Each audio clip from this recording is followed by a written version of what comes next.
Assalamu alaikum. Why are we all here today? Because in the fields of Muslim mental health, we want to celebrate our history and to foresee our future. We want to highlight and share our current insights and wisdom in the context of psychological well-being of the greater Muslim Ummah. But before that, let me ask you, do you know her? She is Zainab Selvi. She witnessed violence and trauma on a daily basis while growing up in war-torn Iraq.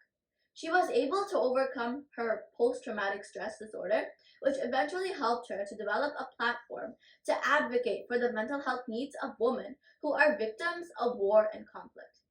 Now meet him.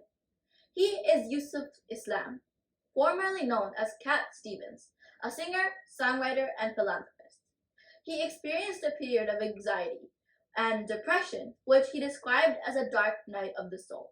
He turned to his faith in Islam, which helped him find the strength and guidance to overcome his mental health challenges.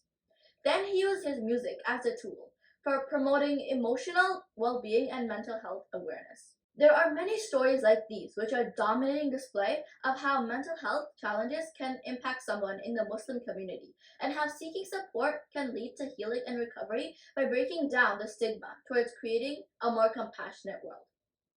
What does the Quran say about psychology? Allah says in verse 53 of Surah Yusuf, Inna nafsa lammaratum bisuri, which means, inner self instructs people to do evil.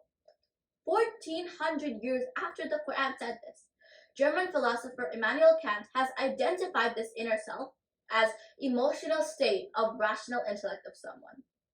While today, often we don't give importance to mental illness, you will be amazed to know that 1,000 years ago, many prominent psychologists of the Islamic Golden Age have approached this ilm-al-nafs, or science of mind. Abu Zaid al-Bakhli's wonderful book, Sustenance of the Body and Soul, was the first to show that physical illness and mental distress are closely related. He says, if the body gets sick, the nafs loosens much of its cognitive and comprehensive ability and fails to enjoy the desirable aspects of life.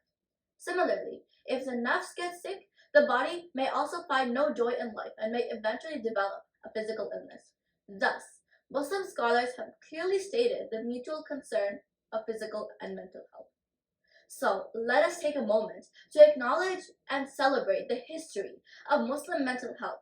The field of Muslim mental health has a rich and vibrant history that spans centuries.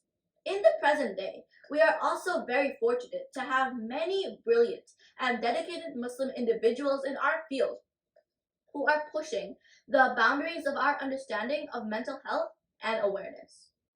Through research, clinical practice, and community engagement, we are gaining new insights into the complex interplay between mental health and culture, religion, and society. And the future is also filled with endless possibilities, and we have the opportunity to shape the direction of the field. I would like to wrap up my remark by saying that through our collective efforts, we can create a more informed, inclusive, and impactful field of Muslim mental health. Thank you.